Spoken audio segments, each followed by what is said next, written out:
우리 예수님께서 공생의 기간 동안 참 많은 큰 어려움들을 겪는 것은 어떤 이유였을까요? 유대 종교 지도자 등 바리새인이나 서기관들 이들과 계속적인 대립을 통해서 많이 힘들어합니다. 그런데 중요한 것은 이러한 대립이 있으면 있을수록 무엇이 부각될까요?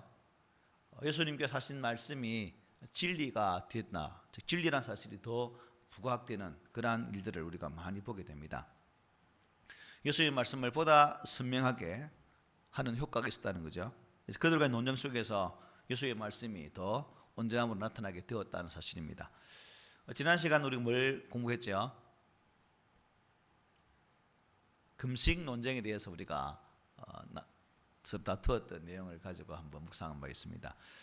예수님께서 누구의 집에서 잔치할 때였죠?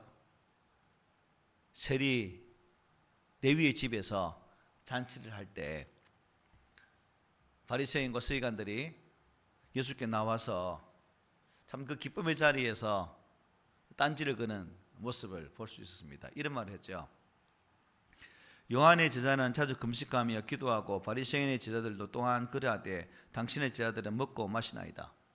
다른 사람들은 금식도 하고 좀 육신의 정욕에게 참 육신을 힘들게 하고 금욕적인 생활을 하는데 예수하고 너희 제자들은 왜 그 모양이냐라는 그런 하나의 이유였습니다.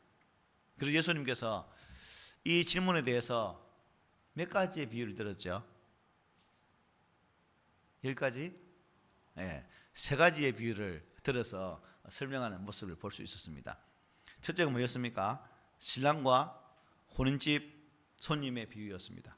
신랑이 함께 있는데 어떻게 혼인집 손님들이 금식할 수 있겠느냐 하는 말씀이었죠. 그래서 신랑은 누구를 가리킨다고 말씀드렸죠? 예수님을. 혼인집 손님은 그 잔치 자리에 참석한 사람들이었다라고 말씀드렸습니다. 그러나 어느 때 금식한다고요? 신랑이 뺏기는 날이 오면 그날이 바로 금식한 날이다 말했습니다. 그래서 신랑이 빼앗기는 날은 무슨 날이라고요? 우리 예수님께서 십자가에 죽임을 당하는 날이었다라고 말씀드립니다. 두 번째 무슨 비유였습니까? 새 옷과 낡은 옷의 비유였습니다. 그래서 새 옷을 잘라서 헌 옷에 붙여 기우면 그 옷이 새 옷이 될까? 아니면 헌 옷에 뜯어가지고 또 새 옷에 붙이면 그것이 좋은 옷이 될까? 그럴 때는 이것도 아니고 저것도 아니고 둘 다 못 쓰는 옷이 된다라는 말씀을 드렸죠. 그래서 새 옷에서 찢어낸 조각하고 헌 옷의 조각하고는 전혀 어울리지가 않아서 새 옷도 버리고 헌 옷도 다 버리게 된다라고 말씀드린 적이 있습니다. 여기 새 옷은 무엇을 뜻할까요? 우리 예수님께서 선포하시는 복음의 진리를 뜻하는 것이고, 낡은 옷은 바리새인들이 붙잡고 있었던 율법주의적 사고, 율법주의 구례라고 볼 수가 있습니다. 예수님의 새로운 가르침을 받더라도 우리가 받아들이면 참 낡은 옷부터 뭐요? 벗어버리는 작업들을 해야 된다는 겁니다. 또 한 가지 비유가 뭐였죠? 새 포도주와 새 가죽 부대에 대해서 말씀드렸습니다. 새 포도주는 어디 넣어야 된다고 말씀드렸죠? 새 부대에 넣어야 된다라고 말씀드렸습니다. 그래서 발효할 때에 헌 가죽 부대는 그 평착력이 많이 없어서 펑 터지지만 새 가죽 부대는 충분히 발효되더라도 그 평착력을 견딜 수 있다라고 말씀드리면서 만약 헌 부대에 넣으면 포도주도 버리고 가죽도 버리게 된다라고 말씀드렸습니다. 여기에서 새 포도주는 역시 예수님의 하나님 나라의 복음을 가리킨다고 볼 수 있죠. 그 낡은 부대는 바리새인들이 가지고 있었던 장로들의 유전이나 형식주의적인 교훈을 뜻한다고 볼 수가 있습니다. 본질은 외면하고 전통과 형식에 매여 있는 그들. 그래서 만약 우리 또한 전통, 형식, 관습에 얽매여 있다면 예수님 말씀을 받아들일 수 없는 거죠. 내가 가지고 있는 그런 관습에 얽매여 있다면 우리 예수 믿었겠습니까? 예수도 믿지 않았겠죠. 그래서 그런 관습을 깨뜨릴 필요가 있다는 겁니다. 이후에도 좀 기회만 있으면 이 바리새인들과 서기관들은 끊임없이 예수님과 제자들을 향해서 공격을 하고 또 여러 가지 질문을 주면서 어떻게 하면 책을 잡을까 이 공리 저 공리를 하게 됩니다. 오늘 본문도 또 다른 논쟁을 불러일으키는 장면이기도 하죠. 1절에 보면 이렇게 말씀하죠. 안식일에 예수께서 밀밭 사이로 지나가실 새 제자들이 이삭을 잘라 손으로 비비어 먹었다 말합니다. 예수님의 일행이 길을 가시다가 어디에 지나갔다는 거예요? 밀밭 사이로 지나가게 됩니다. 아마 제자들의 배가 고팠는가 보죠. 그래서 제자들이 이삭을 잘라서 손으로 비벼서 이렇게 먹게 됩니다. 저도 어릴 때 동네에 밀을 심었으니까 밀을 뜯어서 이렇게 후 불어서 씹어 먹으면 뭐처럼 됩니까? 젤라티니스가 쫄깃쫄깃해지는 껌처럼 씹었던 그런 기억이 생생합니다. 어쨌든 이렇게 비벼 먹었어요. 모세 율법에 의하면 여러분 이게 도둑질입니까? 도둑질 아닙니까?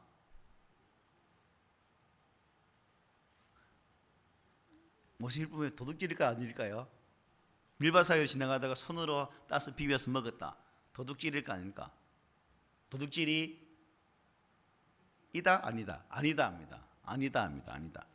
왜 그 신명기 보면 말씀 설명해요. 신명기 보면 이렇게 말씀합니다. 우리 함께 읽어볼까요? 시작. 내 이웃의 포도원에 들어갈 때에는 마음대로 그 포도를 배불리 먹어도 되느니라. 그러나 그릇에 담지 말 것이요. 내 이웃의 곡식밭에 들어갈 때에는 내가 손으로 그 이삭을 따도 되느니라. 그러나 내 이웃의 곡식밭에 낯을 대지는 말지니라. 손으로 먹어도 괜찮지만 도구를 사용하면 그것은 도둑놈이 된다는 것입니다. 어쨌든 이 구절은 그 시대의 약자들을 위한 배려의 말씀이죠.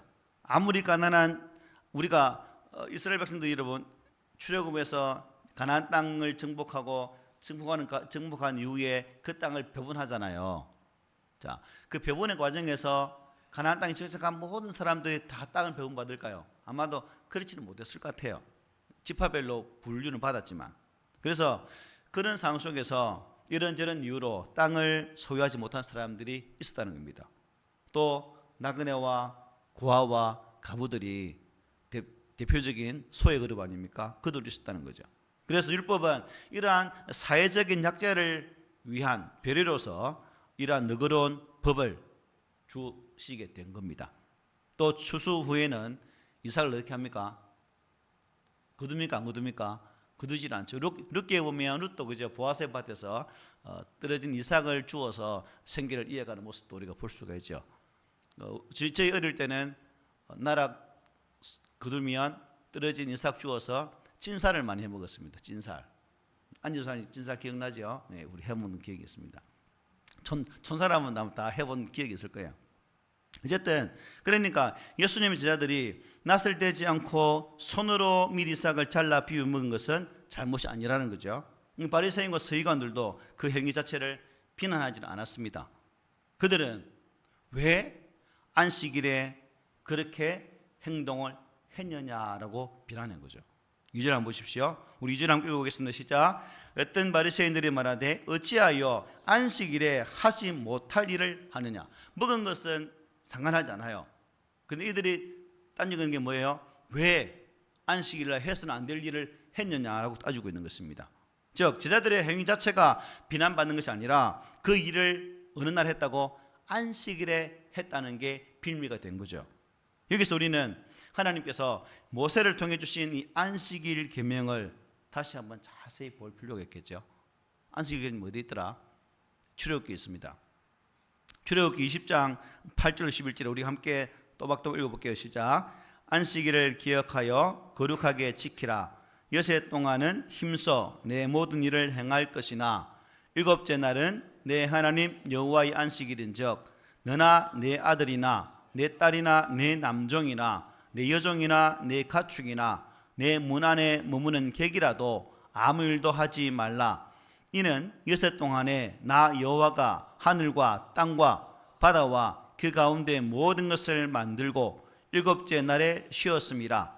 그러므로 나 여호와가 안식일을 복되게 하여 그날을 거룩하게 하였느니라. 아멘. 보니까 안식일을 기억하여 거룩하게 지키라 말씀했어요. 그런데 왜 지키는가 하면 보니까 이는 여섯 동안에 나 여호와가 하늘과 땅과 바다와 그 가운데 모든 것을 만들고 일곱째 날에 쉬었기 때문이다 라고 말씀을 주셔요.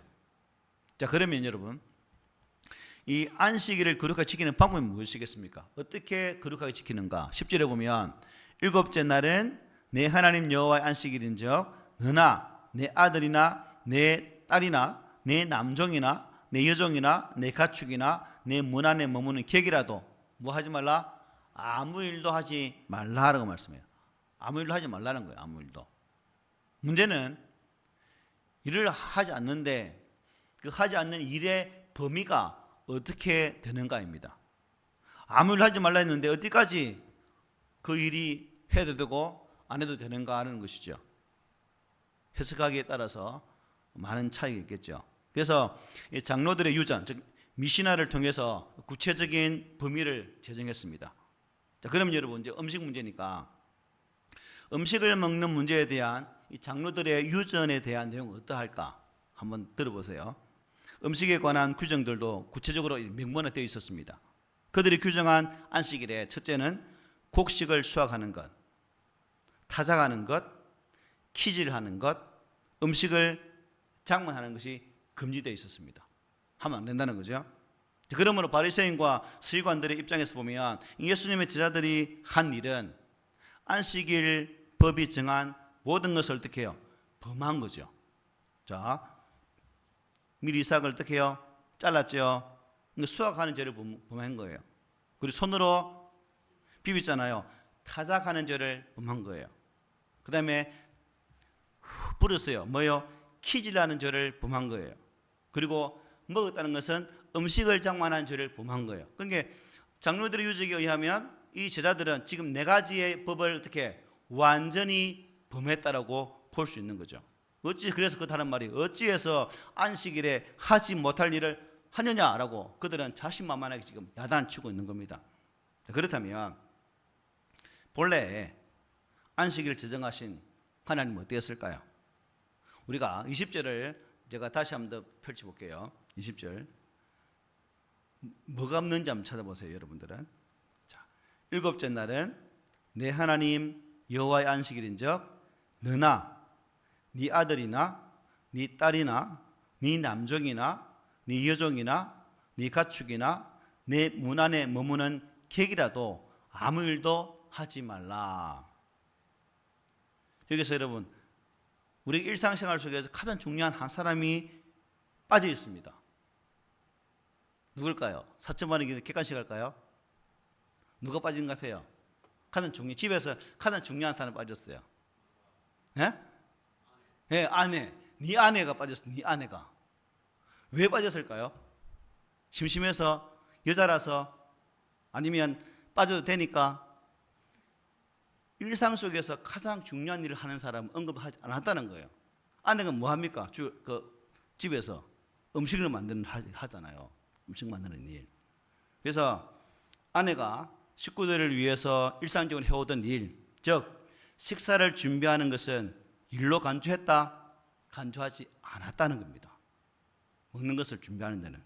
그래서 즉 먹는 문제를 가지고 안식일을 위반했다고 제지하는 것은 옳다, 옳지 않다는 것을 지금 말씀해 주고 있는 거예요. 예수님은 이 안식일의 참된 의미가 무엇인지를 밝히기를 원하셨어요.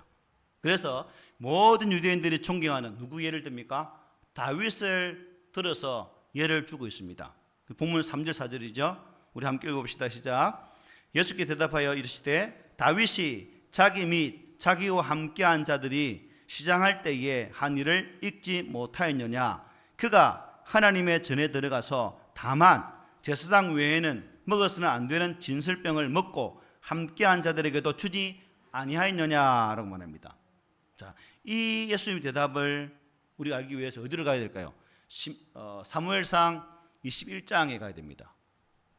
사무엘상 21장. 그래서 제가 왔으니까 찾지 말고 같이 읽으면 됩니다. 21장 1절 6절에 우리가 자기가 통독한 듯 생각하고 우리 또 한번 읽어봅시다. 시작. 다윗이 노업에 가서 제사장 아히멜렉에게 이르니 아히멜렉이 떨며 다윗을 영접하여 그에게 이르되 어찌하여 내가 홀로 있고 함께하는 자가 아무도 없느냐 하니 다윗이 제사장 아히멜렉에게 이르되 왕이 내게 이를 명령하고 이르시기를 내가 너를 보내는 것과 네게 명령한 일은 아무것도 사람에게 알리지 말라 하시기로 내가 나의 소년들을 이러이러한 곳으로 오라고 말하였나이다. 이제 당신의 수중에 무엇이 있나이까?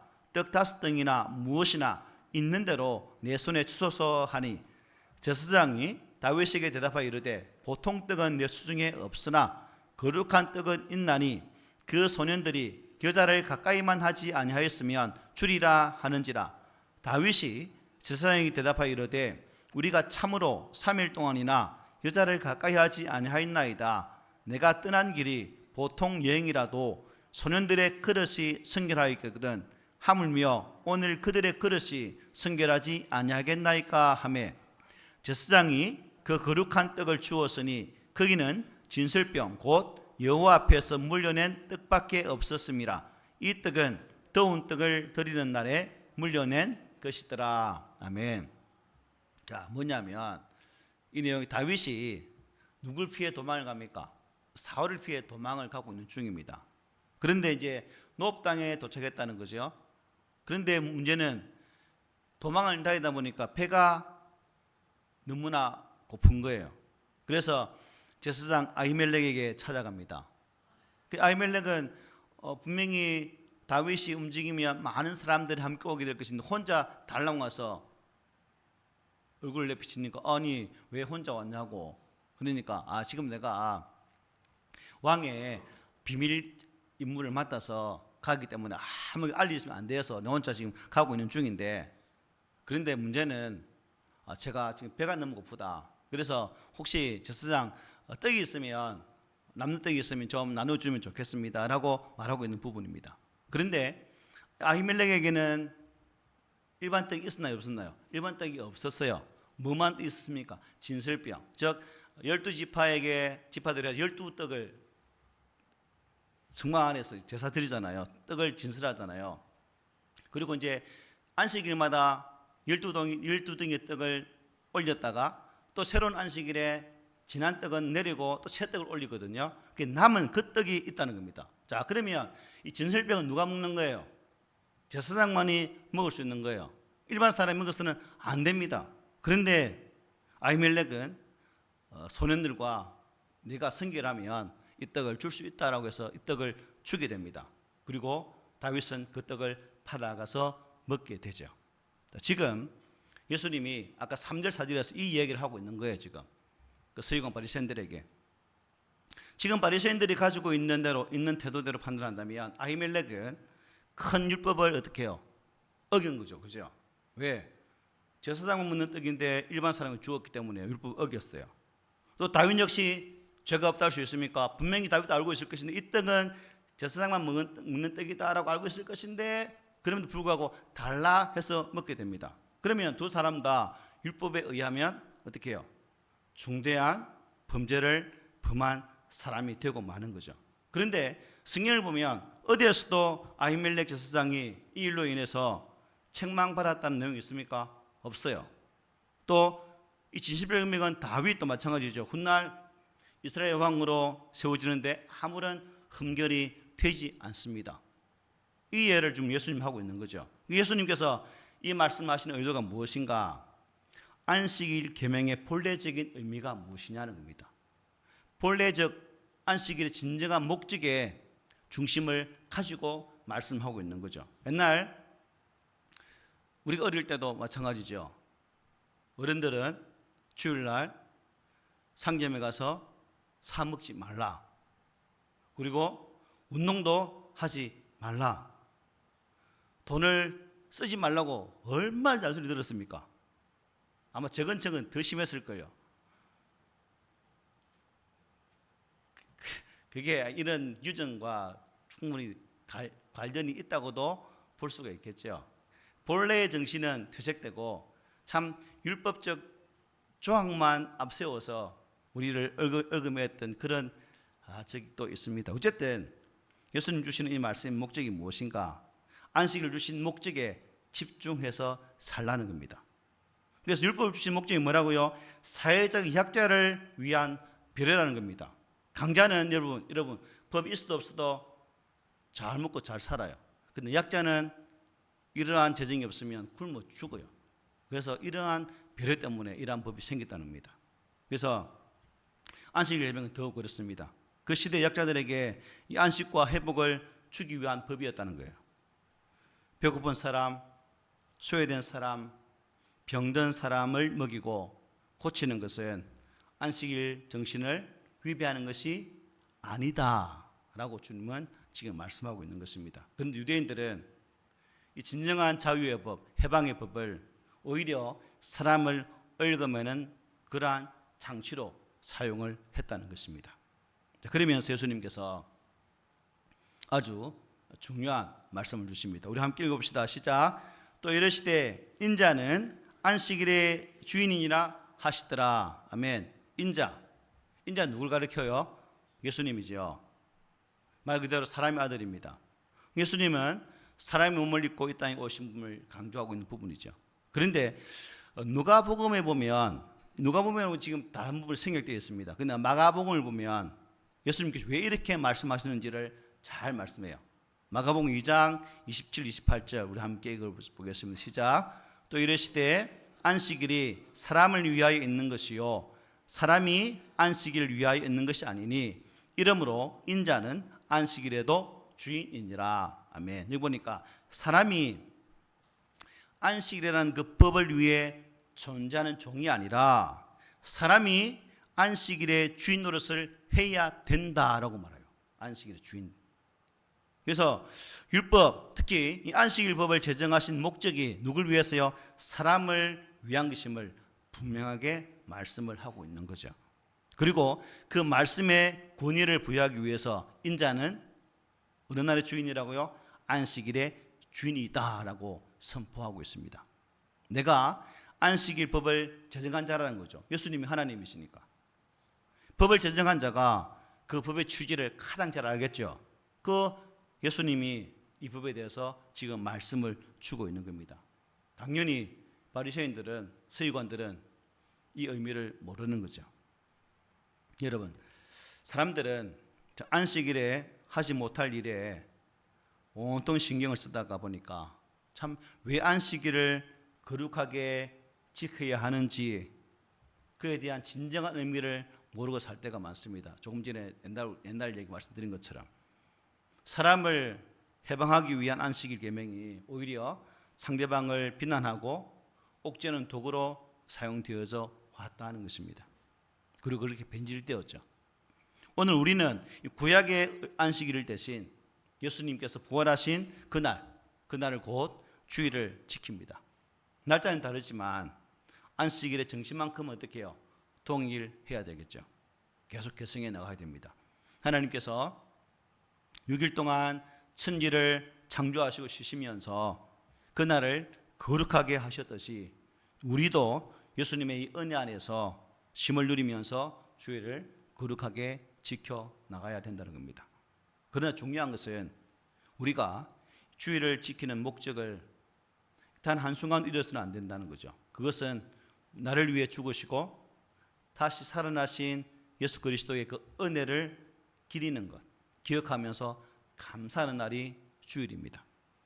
그 은혜를 회복하는 날이 주일이라는 거죠.